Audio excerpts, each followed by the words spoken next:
In the novel The Lord of the Mysteries, Zhou Mingrui receives the memories of the original Klein.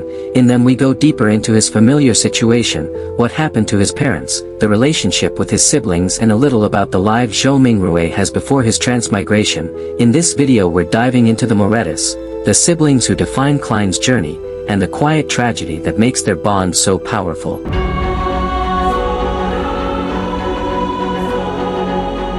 The Moretti family is neither noble nor mystical. Hailing from Tingen city, in the Lone Kingdom, they are a working-class family trying to survive in a rapidly industrializing world. Like many in the age of steam and machinery, they embody the struggle of the average citizen. The family consists of 3 members: Benson Moretti, the eldest brother, Melissa Moretti, the youngest sister, and our protagonist, Klein Moretti, the middle sibling, whose descent into mysticism sets the story in motion. But what about their parents?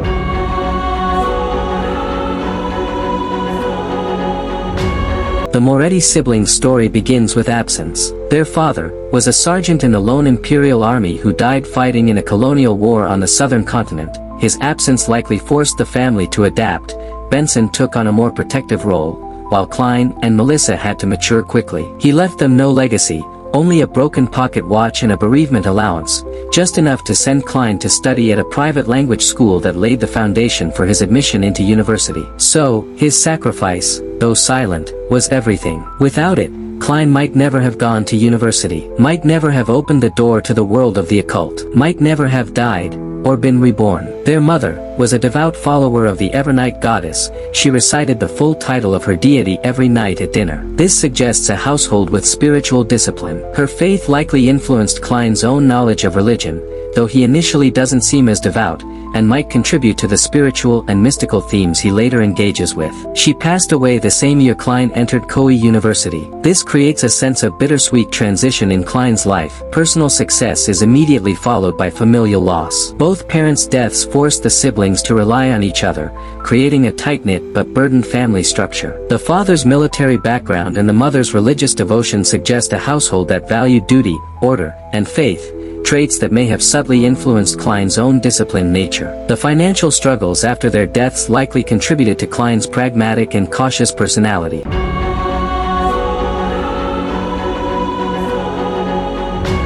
Then there is Benson Moretti, the elder brother, though only 25, looks a decade older from stress, indicated by his receding hairline and tired appearance. Benson is not formally well educated, but he is clearly intelligent and capable. He is a clerk at an import-export company, earning just over £1 a week, the sole breadwinner. But Benson is more than just a provider. He is the pillar of the family. He understands firsthand the cost of a lack of culture, and thus invests in his siblings' education. He sacrifices his own resources and time to uplift Klein and Melissa. When Klein was burning the midnight oil to prepare for university, it was Benson who took on debt, just to buy a kerosene lamp to give his brother a chance. Despite his company's decline, he takes on extra work to maintain the family's livelihood. Benson is highly capable in navigating financial and social challenges. He manipulates the landlord into upgrading their apartment and negotiates shrewdly. His quick wit and sarcasm show a sharp, incisive sense of humor and a certain emotional resilience. He cherishes his father's pocket watch, but discards it when it becomes unreliable,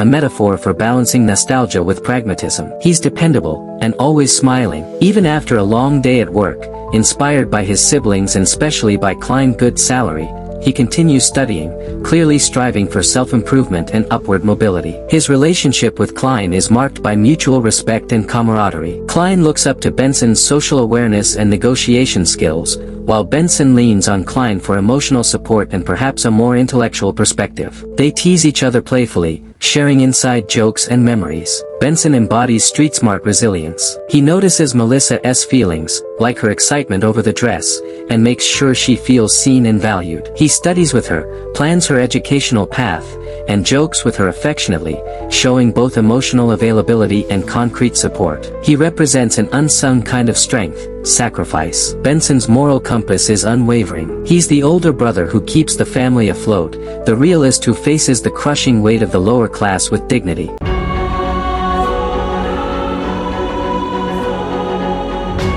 Now let us go with Melissa, the youngest. 16 years old. Quiet, intelligent and fiercely independent. Melissa is what some might call a modern girl in a conservative world. She excels at science and mathematics, and she dreams of becoming a steam mechanic, at a time when women in technical fields are rare, even frowned upon. But she doesn't let that stop her. Her technical competence is illustrated through her successful repair of their late father's pocket watch, that now Klein uses, a symbolic act showing both her skill and emotional connection to the family's legacy. She's razor sharp with her tongue when necessary. While her brothers are often more expressive, Melissa is stoic.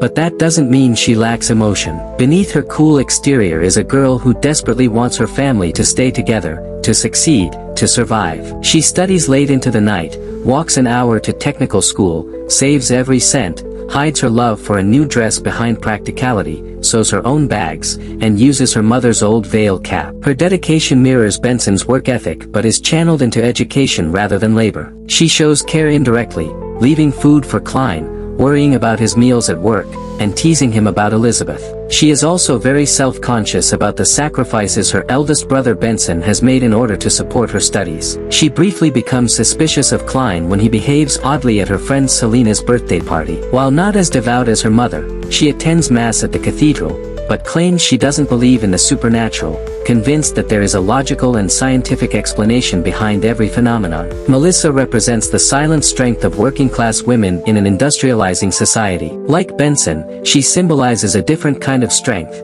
the quiet rebellion of intellect in a society built on hierarchy.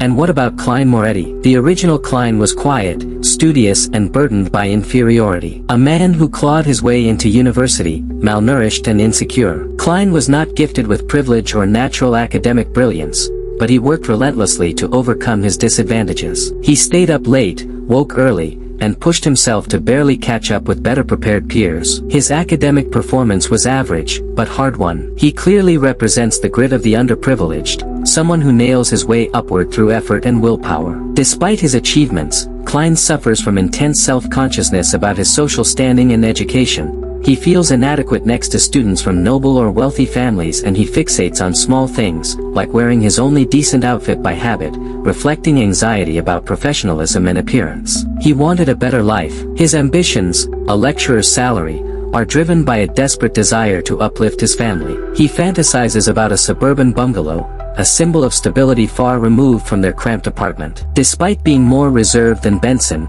Klein clearly shares a deep emotional bond with his siblings. He longs to help Benson but feels powerless until securing employment. Original Klein is defined by lack of confidence, money, and wholeness. His struggles are earthly and his humor is scarce. Klein's history degree is both a weapon and a shackle. It grants him elite skills but no social capital, echoing the novel's critique of systemic inequality. He was classmates with Naya and Welch. With the latter he participated in the canoeing team of Koei University for the scholarship. His eventual death makes his story profoundly tragic. We feel the loss of a real, warm, human soul who had dreams worth fighting for. The bullet that shattered his memories metaphorically killed the original Klein, and in his place, Zhou Mingrui awakens.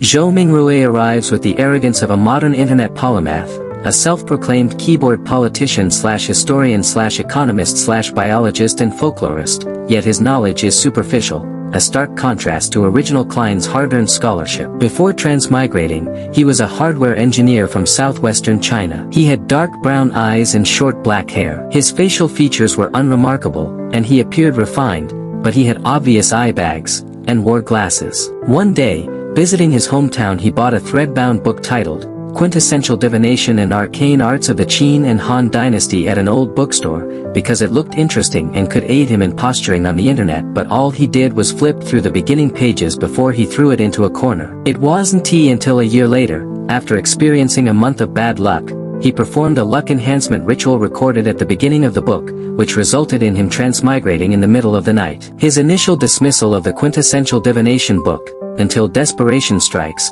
mirrors his half-baked approach to life pre-transmigration. He ends up inside Klein's body, with all his memories fractured and broken. Inheriting not only Klein's name, but also his struggles, but more importantly, his family. At first, they're strangers, a borrowed life, a lie he must uphold. But over time, that lie becomes real. He ends loving the Morettis, cooking for them, taking them to plays. But when midnight hits, he aches for home, torn between two worlds. He mourns Earth's comforts, internet, food, family, but quickly adapts, leveraging Klein's education and social position. His guilt over lying to Melissa shows lingering ethics, but he rationalizes deception as necessary for survival. Unlike original Klein's paralyzing insecurity, Zhou uses humor and gentlemanly posturing to mask his blunders. His envy of Benson's ease with people reveals his own performative nature. Zhou inherits Klein's desire to uplift the family but lacks his desperation. His goal, middle-class stability within a year, is pragmatic, not sacrificial. He avoids romantic entanglements to not waste time, focusing on his secret goal, finding a way home. This self-imposed isolation mirrors original Klein's academic loneliness but stems from transdimensional grief. Zhou Mingrui depends on the Moretti siblings for stability even as he hides his true self. They are his emotional home and the last link to humanity in a setting full of dark rituals, secret organizations, and death. His journey mirrors the novel's core theme, identity as a performance, where masks, the fools, Klein's, Zhou's, pile atop one another until the distinctions blur. The fusion of Klein and Zhou creates a hybrid, a modern man trying to play the role of a scholar in a Victorian-era world. He's a reluctant hero defined by duty, guilt, pragmatism, and sentimentality.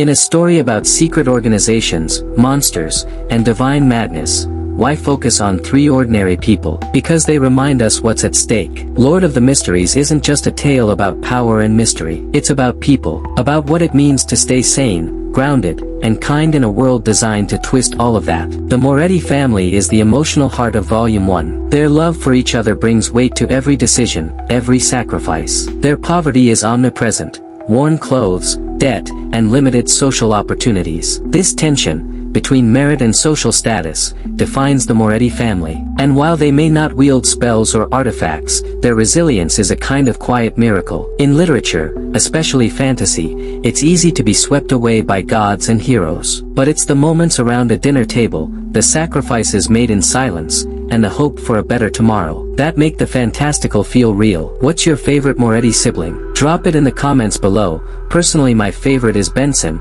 He reminds me of my elder sister. Thanks for watching. Subscribe for more Lord of the Mysteries lore.